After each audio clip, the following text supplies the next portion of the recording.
السلام علیکم ورحمۃ اللہ۔ کیا شوال کے 6 روزے رکھنا یہ مکروہ ہے؟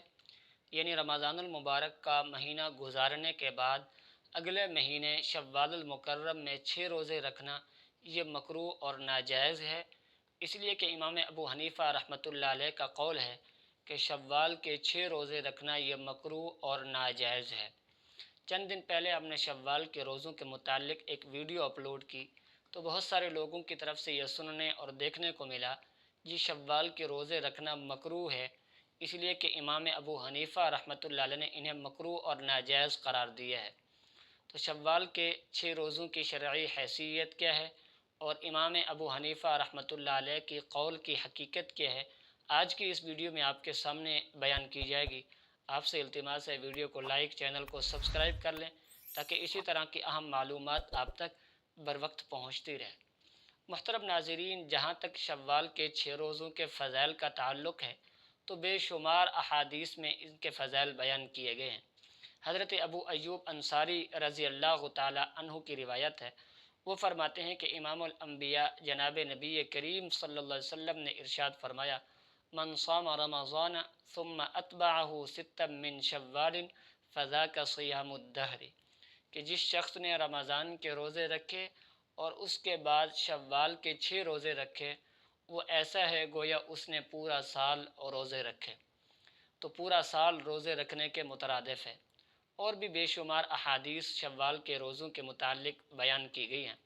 ان فضائل کو دیکھ کر علماء کرام نے اس بات کی تصریح کی ہے کہ شوال کے 6 روزے رکھنا یہ مستحب ہے۔ اب امام ابو حنیفہ رحمۃ اللہ علیہ کا یہ جو قول نقل کیا گیا ہے کہ جی شوال کے 6 روزے مکروہ ہیں، یہ فتاوی عالمگیری سے نقل کیا گیا ہے۔ اب اس قول کی حقیقت کیا ہے تو اس حوالے سے یاد رکھیں محترم ناظرین، ہر دور میں عوام الناس کو علماء کرام سے دور کرنے کی سازشیں اور کوششیں کی مختلف تقریروں کے ذریعے سے، مختلف تحریروں کے ذریعے سے علماء حق کے اقوال کو اور ان کی باتوں کو اپنا مطلب کا لبادہ پہنا کر لوگوں کے سامنے پیش کی گئیں تاکہ لوگوں کو، عوام الناس کو علماء کرام سے بدظن کیا جائے اور دور کیا جائے۔ اسی طرح کے اعتراضات بے شمار آپ کو ملیں گے۔ لوگ جگہ جگہ یہ کہتے ہوئے آپ کو نظر آئیں گے، جی فقہ حنفی قرآن و حدیث کے خلاف ہے، جی کیا مثالیں بھی، یہ مثال ہے، یہ مثال ہے۔ ان میں سے ایک مثال یہ بھی دیتے ہیں جی کہ احادیث میں تو شوال کے بے شمار فضائل بیان کیے گئے ہیں، آپ علیہ الصلاۃ والسلام نے شوال کے روزوں کے متعلق بے شمار احادیث میں ان کے فضائل بیان کیے گئے ہیں، جبکہ امام ابو حنیفہ رحمۃ اللہ علیہ شوال کے 6 روزوں کو مکروہ کہتے ہیں۔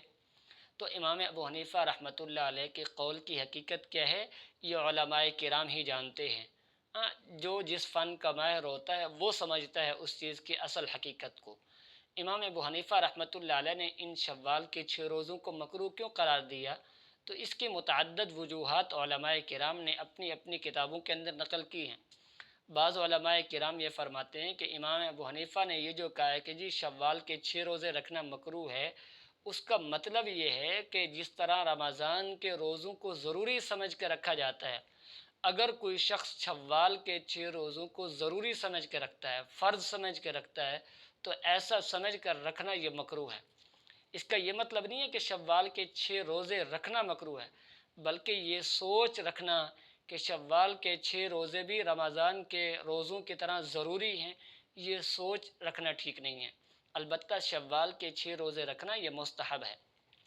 اور بعض علماء کرام فرماتے ہیں امام ابو حنیفہ رحمۃ اللہ علیہ کے قول کی حقیقت یہ ہے کہ رمضان کے فوراً بعد عید کے دن یعنی یکم شوال سے شوال کے روزوں کو شروع کر دینا یہ مکروہ ہے۔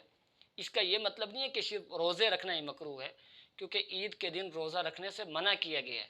اب اگر کوئی شخص یہ سمجھتا ہے کہ شوال کے 6 روزے عید کے دن سے ہی شروع کیے جائیں تو یہ سوچ رکھنا مکروہ ہے۔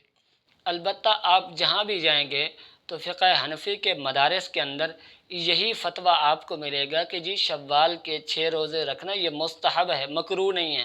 البتہ یہ سمجھ کر رکھنا کہ یہ رمضان کے روزوں کی طرح ضروری ہے یا پھر عید کے دن سے ہی شروع کرنا یہ ضروری ہے، یہ سوچ رکھنا یہ مکروہ ہے۔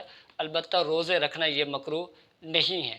اللہ رب العزت سمجھنے کی توفیق نصیب فرمائے۔